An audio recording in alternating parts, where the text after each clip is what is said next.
Những ngày gần đây, mạng xã hội lại dậy sóng vì loạt ảnh leo núi của Vương Nhất Bác. Không phải sân khấu, cũng chẳng phải thảm đỏ. Chỉ là vài khoảnh khắc giữa trời đá và dây đai, nhưng đủ khiến hàng triệu ánh mắt đổ dồn. Trong số đó, nổi bật nhất là bức hình anh một tay treo người ngay dưới mái đá dựng đứng.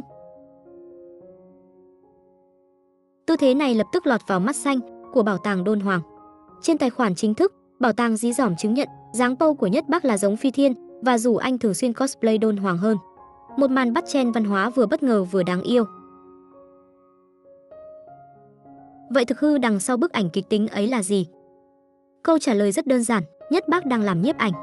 Đúng vậy, anh đã treo mình trên vách đá, không phải để tạo dáng chụp riêng, mà để bắt chọn khoảnh khắc của người bạn và cũng là vận động viên leo núi, Ryder Schultz. Cả hai có mặt trong buổi tập huấn của Học viện leo núi tại Canada, thủ phủ granite và những mái đá trứ danh của giới leo núi. Muốn có góc chụp đẹp, người cầm máy phải chịu chơi. Và Vương Nhất Bác đã chọn cách khó nhất, bám điểm an toàn, thả người vào khoảng không, giữ thăng bằng bằng một cánh tay, tay còn lại nâng máy ảnh. Ít lâu sau, trên Instagram, Ryder Schultz đăng hình và gửi lời cảm ơn Vương Nhất Bác vì bức ảnh tuyệt vời. Không có một ekip táo bạo phía sau, chỉ có bạn bè, niềm đam mê leo núi và một cú thả người để có tấm hình đẹp.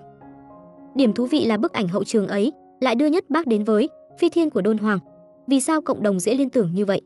Bởi trong nghệ thuật bích họa mặc cao, Flying Apsaras thường được vẽ ở trạng thái lơ lửng, thân người uốn cong, giải lụa tung bay, toát lên cảm giác không trọng lực. Khi Vương Nhất Bác treo lơ lửng dưới mái đá, chân duỗi về phía sau, tay cầm máy, cả hình khối cơ thể và cảm giác bay ấy bỗng khớp đến lạ. Bảo tàng Đôn Hoàng nhìn thấy, mỉm cười chấm điểm và khuyến khích cosplay thêm đi nhé, một lời trêu thân thiện mà cộng đồng mạng hưởng ứng nhiệt liệt. Sợi dây kết nối giữa Nhất Bác và Đôn Hoàng thực ra không mới.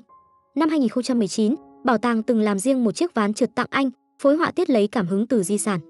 Khi ấy, nhiều người đã gọi Nhất Bác là cầu nối giữa văn hóa truyền thống và thế hệ trẻ. 4 năm sau, bức ảnh leo núi lại một lần nữa gợi mở cùng mạch cảm hứng, nghệ thuật cổ có thể sống động trong đời sống hiện đại, chỉ cần có một khoảnh khắc đúng và một người kể chuyện phù hợp. Trở lại Squamish, địa danh vốn là thánh địa của dân leo, với vô số mái đá nổi tiếng. Học viện leo núi tập trung những buổi hướng dẫn kỹ thuật, chia sẻ kinh nghiệm, thử sức trên các tuyến khó. Trong môi trường đó, Nhất Bác không phải ngôi sao đứng ngoài, mà là người sắn tay tham gia. Học kỹ thuật, hỗ trợ bạn bè và sẵn sàng làm nhiếp ảnh treo dây. Tinh thần ấy cũng lý giải vì sao fan thể thao quốc tế vốn khắt khe lại có thiện cảm đặc biệt với anh.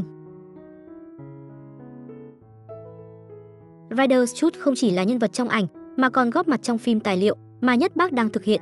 Mùa thứ 2 của dự án đã hoàn thành quay ở Bắc Mỹ trong năm nay. Và nếu đặt trong bức tranh lớn hơn về sự nghiệp của Nhất Bác, bạn sẽ thấy một đường tuyến rõ ràng, đa năng nhưng nhất quán.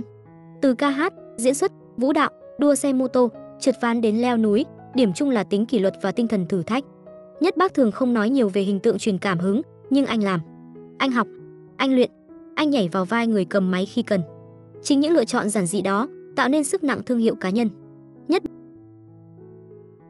Từ một bức ảnh hậu trường, Nhất Bác tiếp tục khắc họa tinh thần thể thao, khám phá thiên nhiên, vô tình đóng vai Phi Thiên hiện đại.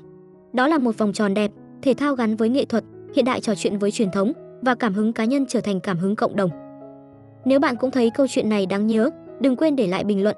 Hẹn gặp lại các bạn trong video tiếp theo.